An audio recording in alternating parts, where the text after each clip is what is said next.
सरकार बनेगी। मैं हारूंगा, जीतूंगा, आधे वोटों से जीतूंगा, पूरे वोटों से जीतूंगा, इसके अंदर तो विवाद है ही नहीं सकता कि मोदी की तो सरकार बनेगी। क्योंकि गफलत के अंदर नाम आ जाए, इना तो वही जाएगा जो बक्से के अंदर जान रही लग रही है। जो पहले नहीं समझते थे, कुछ 14 में नहीं समझे तो वो 19 में समझ गए, जो 19 में नहीं समझे वो 24 के अंदर समझ जाएंगे। और मैं समझता हूं अगर ये इसी रफ्तार से चले गए कि 29 के अंदर जब चुनाव आएगा तो शायद वोट मांगने की जरूरत नहीं पड़ेगी। उन्होंने पिछले दिनों के अंदर जो बातें करी थी वो मुझे उस चीज़ का एहसास है, तो शायद अपने आप ही सोच करके वो नहीं आए होंगे। ये तो पार्टी के हमारे प्रधान ने बुलाया था, अगर नहीं आए तो भी उनका स्वागत है, आए तो भी स्वागत है।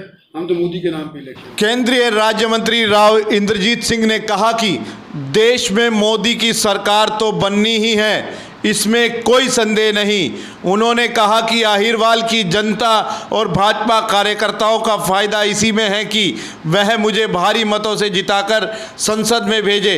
राव भाजपा कार्यालय में कार्यकर्ताओं को संबोधित कर रहे थे और रेवाड़ी में उन्होंने अपने लोकसभा चुनाव के प्रचार का आगाज भी कर दिया है। अपनी जीत को लेकर राव पूरी तरह से आश्वस्त नजर आए, लेकिन उनका पूरा फोकस जीत के अंतर पर था। राव ने कहा कि रेवाड़ी और बावल वालों, देखना यह है कि तुम पिछली बार का जीत का रिकॉर्ड तोड़ोगे या नहीं। राव ने साफ कर दिया कि इस बार मेवात उन्हें जिताकर भेजेगा। राव ने कहा कि हम मोदी के नाम पर चुनाव लड़ रहे हैं और विकास यूं ही होता रहा तो 2029 में वोट मांगने की जरूरत ही नहीं पड़ेगी। भाजपा कार्यालय में राव के स्वागत के लिए प्रदेश के लोक निर्माण मंत्री डॉक्टर बनवारी लाल, कोसली के विधायक लक्ष्मण सिंह यादव व भाजपा के जिला अध्यक्ष प्रीतम सिंह चौहान सहित अन्य पदाधिकारी तो मौजूद थे, लेकिन कई नेताओं ने इस कार्यक्रम से भी अपनी दूरी बनाई हुई थी।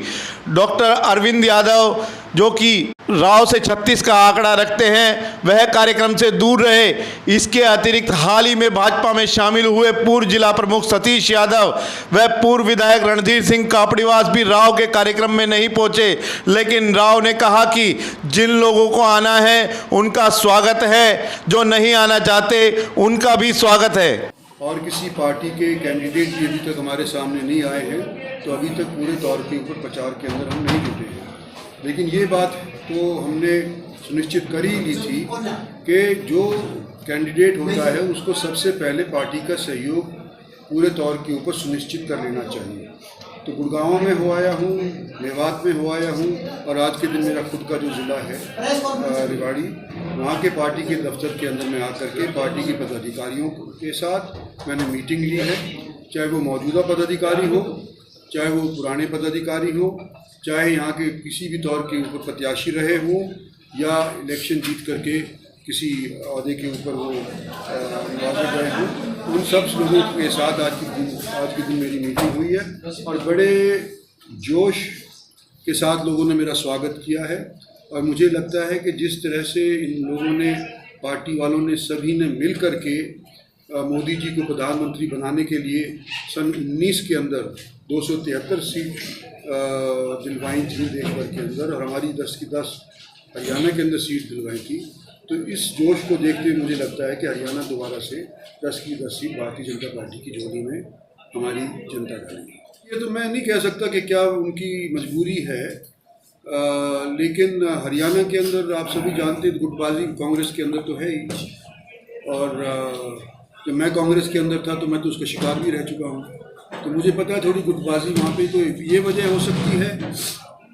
और शायद आपकी बात दूसरी वाली भी दुरुस्त हो सकती है कि इस वक्त माहौल भारतीय जनता पार्टी के पक्ष में इतना अच्छा बना हुआ है कि कैंडिडेट लोकसभा का अगर हारते हैं तो उनको ये भी साथ साथ बह रह जाता है कि कहीं ऐसा ना हो कि विधानसभा के अंदर भी हमारे को फिर मुखी खानी पड़े, तो शायद थोड़ा सा कतराते हैं।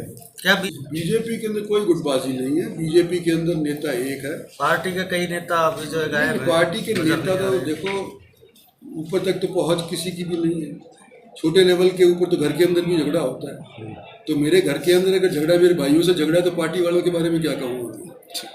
जहाँ तक पार्टी का नेता की बात है, आज के दिन सब लोग लड़ रहे हैं इलेक्शन, भारतीय जनता पार्टी वाले किसके नाम पे लड़ रहे हैं? मोदी के नाम। कांग्रेस में किसके नाम पे लड़ रहे हैं?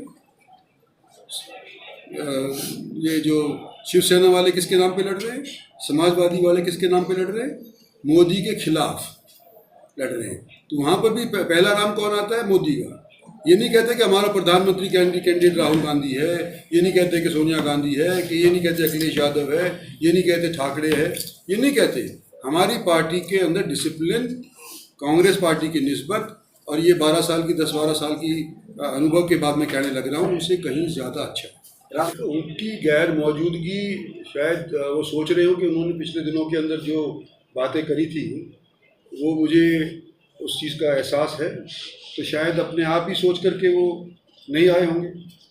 ये तो पार्टी के हमारे प्रधान ने बुलाया था, अगर नहीं आए तो भी उनका स्वागत है, आए हैं तो भी स्वागत है। हम तो मोदी के नाम पे इलेक्शन लड़ रहे हैं, और जो जनता आज के दिन मोदी को सहयोग दे रही है और उसके सेकंड हैंड तौर के ऊपर मुझे सहयोग मिल रहा है, ये आए ना भी आए कोई फ़र्क नहीं। दूसरी बात कर, देखो किसानों का तो विरोध पिछले 3-4 साल से चल रहा है, कोई नई बात तो है नहीं। और कहाँ तक ये इनकी बात सुनी गई और विवाद ख़त्म की लागत 3 साल पहले या 2 साल पहले, वो आपको भी मालूम है, मुझे भी मालूम है।